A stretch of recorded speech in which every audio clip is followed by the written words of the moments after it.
this week's show, international leaders meet in Doha for the latest round of environment talks. Has the world reached a climate cliff? The pace and the scale of action is simply not yet where it must be. A global deal requires huge financial commitments. Will a lack of money pose the greatest threat?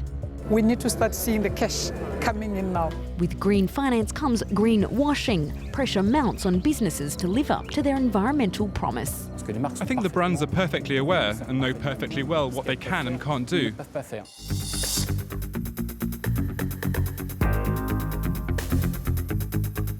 This week's show has brought us to Qatar, a nation built on its oil and gas wealth. Yet the capital, Doha, has just played host to the latest round of environment talks where, somewhat ironically, the idea of green finance has dominated the show.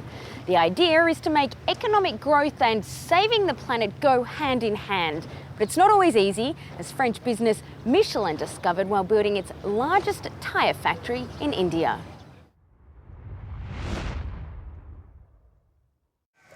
Just a few years ago, this village of untouchables relied mostly on farming and gathering. Nothing will grow here anymore. Now, the fields and woods around the area are almost gone, razed to the ground by bulldozers. It's here that the French tire giant Michelin has built its new factory. Today it's fresh air, but it's going to be in the future polluted air, and there'll be consequences on our health and life. The Michelin plant, which is set to start producing more than 300,000 tires a year, is less than a kilometre away from the village. This is a factory which is destroying our lives, our culture. This is what Michelin is doing. Our guides are soon interrupted by Michelin guards. What are you filming? It's not private here. It's a public place. We can do what we want. We have a right to be here. And Michelin isn't done yet. At least 450 more acres of woodland and pasture will disappear, buried under concrete. But the residents of Thervoy aren't giving up without a fight. In an effort to save what remains of their communal forest, NAGESH and others came to Paris in mid-November to face the giant Michelin. We feel that many of our rights have been taken away by the setting up of the company, and we want to put our demands and grievances to the Michelin administration here. That is why we are. The concerned residents have taken their case to the OECD, the Organization for Economic Cooperation and Development, to prove what they say is the devastating social and environmental impact of the Michelin project on their lives.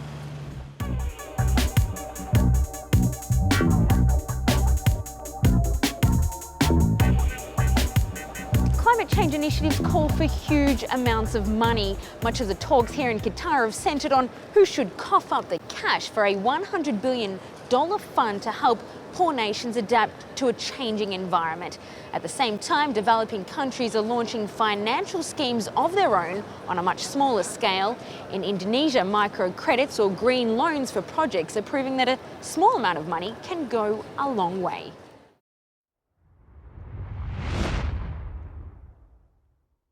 Two years ago, Ibu Eti transformed her farm into an energy producer by turning manure into biogas. Every day she fills this well with 50 kilos of cow dung and the same amount of water. I store the manure down here. You have to feed the digester every day to maintain the pressure. In the absence of oxygen, bacteria is formed, which converts the waste into methane gas. This is then piped into Eti's home and can be used for cooking and lighting. All that's needed for this renewable source of energy is a couple of cows and a biogas unit. To install the system, Eti and her husband applied for a loan from the local dairy cooperative. We assess the farmers to see if they're creditworthy, since many have large debts from buying cows. Then local construction workers, which we trained, see whether the farmers have enough space on their land to build the system. The biogas program started in Indonesia in May 2009, partially subsidized and facilitated by credit. Setting up the biogas system costs around €500, a third of which is funded by 2 Dutch NGOs. Each month, the cooperative keeps around €10 of the farmer's income until the rest of the loan is paid off. The farmers don't just save money, but also found using biogas has improved the quality of their produce. The leftover manure can be used as a great organic fertilizer. I installed the biogas system to use for cooking and to save money on gas. I had no idea there'd be other benefits. Now my vegetables are better quality and I don't have to use chemical fertilizers. So far, only around 20% of farmers in West Java have installed the biogas system. But with environmental and economic benefits evident, more are likely to start transforming manure into free energy.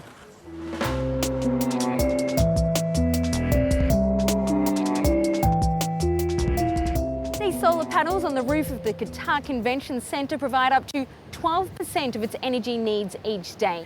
It's good for the environment, of course, but it's also good PR.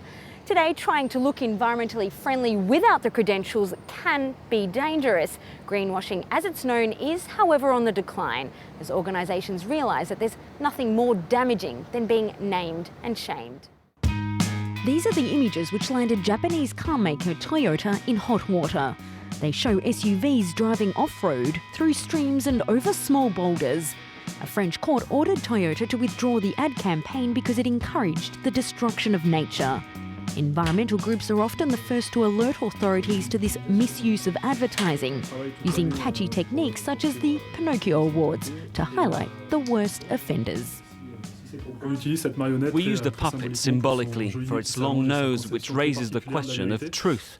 We try to expose the environmental and social impacts of French companies, and also the difference that exists between their communication, which is very green and pure, and the reality of their impact. Nearly 1 out of 10 advertising campaigns in France uses a positive link to the environment as a selling point. The term greenwashing was coined to describe when this link stretches the truth or outright lies in order to promote the perception a brand is green. But today there's more pressure than ever to abide by regulations spelled out in an environmental code. This government agency has turned it into an online test known as an anti-greenwashing guide. This test enables you to pose the right questions and to assess whether you can or cannot reasonably go ahead and promote the environmental credentials of your pen.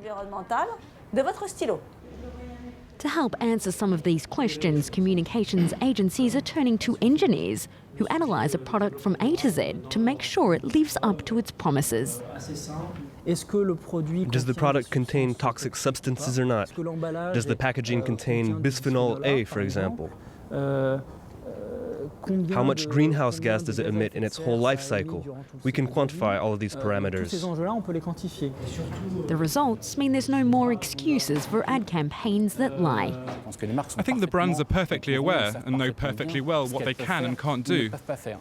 Certain brands are now turning away from this type of publicity altogether, instead choosing a more subtle form of persuasion. 3 months ago, the supermarket chain Franprix decided to deliver stock to Paris via a boat on the Seine instead of trucks, reducing its CO2 output by 230 tonnes annually. But instead of a full-blown ad campaign, it provided the public with information. Sustainable development is important for the company. However, we don't want to advertise. I think actions speak louder than words. There's no greenwashing at Franprix. It's just a policy that makes sense. Today, the question of where to draw the line on greenwashing is evolving. Take this advertisement, for example, which denounces public transport in favour of a car which is ultimately more polluting. For the moment, there's no obvious right or wrong, leaving it up to the consumer to decide on what message to take home.